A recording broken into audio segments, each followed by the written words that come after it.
Teman-teman pecinta karate di seluruh dunia, apakah kalian sehat? Di video kali ini kita akan membahas sebuah series yang sudah lama tidak saya lanjutkan, yaitu series Cobra Kai. Yang kali ini kita akan membahas season terakhirnya, yaitu season ke-6. Kenapa saya tidak membahas dulu alur cerita season 5-nya? Ya karena menurut saya agak sedikit boring dan ceritanya begitu-begitu saja.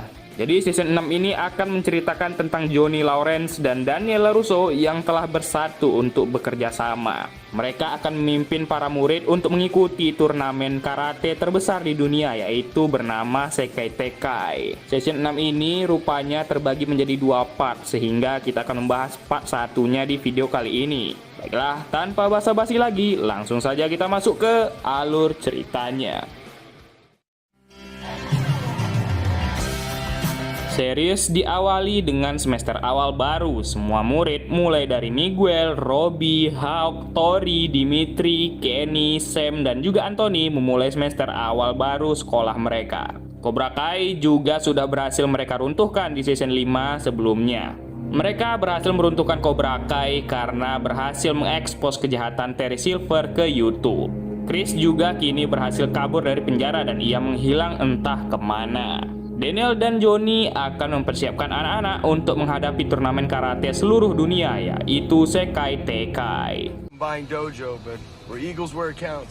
Johnny mendapati dojonya sudah dihancurkan oleh para petugas. Ya, bagaimana gak dihancurkan, dojonya saja dulunya hanyalah sebuah gudang. Kini semua anak berlatih di Miyagi-Do, termasuk Tori yang dulunya merupakan lawan Sam.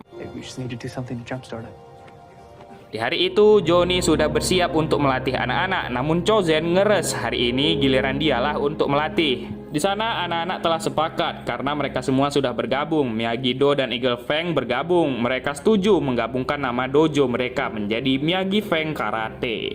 We're not using that logo. Daniel dan Chozen menolak memakai nama itu karena Miyagi-Do memiliki sejarah dan tak mungkin seenaknya diubah. Johnny juga tak terima nama dojonya menjadi Miyagi-Do saja, sehingga Johnny dan Chozen memutuskan untuk bertarung menentukan nama dojo. Robby dan Miguel beserta Tori dan Sam melakukan double date. Hubungan Sam dan Tori tentunya menegang akibat kejadian sehabis turnamen dan kini Tori malah masuk ke Miyagi-Do. Miguel dan Robby mencoba untuk membuat mereka akur kembali, oleh sebab itulah mereka melakukan double date. He's still not talking to you? Saat ingin membeli kapak, Johnny didatangi Daniel. Daniel berusaha untuk mencegah pertarungan antara Johnny dan Chozen terjadi. Johnny tentunya tak mau karena ia harus memperjuangkan hak-hak Eagle Fang.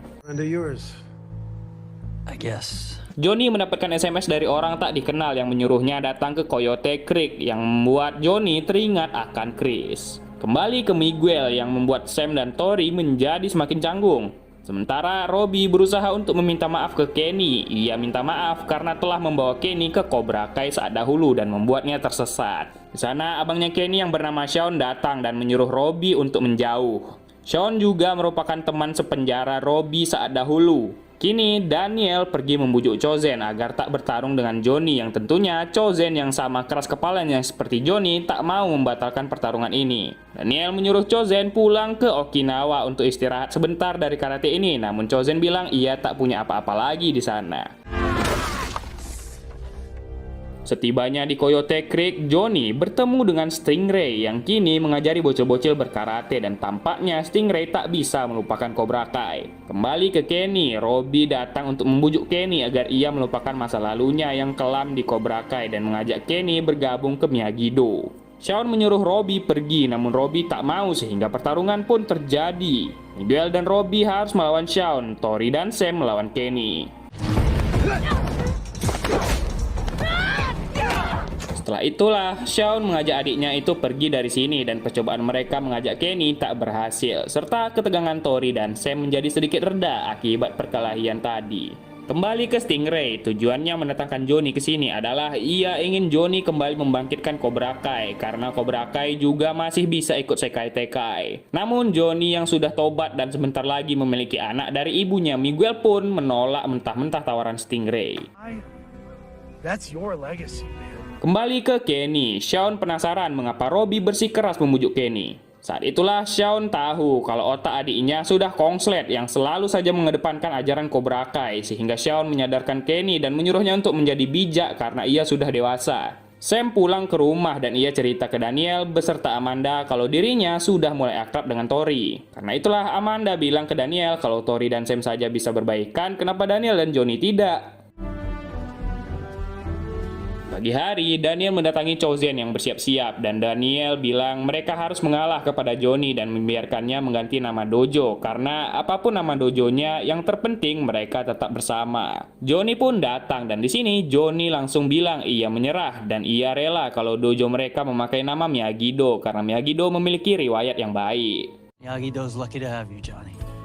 Meskipun begitu, Johnny dan Chozen tetap bertarung untuk bersenang-senang dan di sana Kenny juga membuka hatinya untuk bergabung ke Miyagi-Do. Miyagi-Do. Saat itu kita dibawa ke Chris yang dirinya sudah sampai di Korea Selatan, tempat dirinya berlatih karate dahulu kala. Episode 2 diawali dengan memperlihatkan flashback Chris dan Silver muda yang di saat itu mereka ingin pamit pergi dari tempat latihan guru mereka, Guru Kim yang berada di Korea Selatan. Guru Kim memarahi cucunya yang mengintip pelatihan sehingga membuat Chris membela bocil tersebut, namun Guru Kim malah menghajar Chris hingga ia terkapar.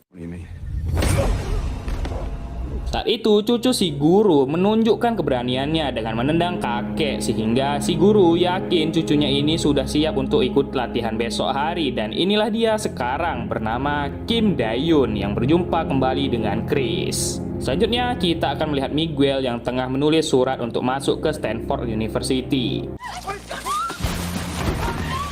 Ya, apartemen Carmen alias ibunya Miguel sudah tak layak dihuni. Terlebih lagi, saat ini Carmen sedang hamil anaknya Johnny sehingga mereka membutuhkan rumah yang lebih layak.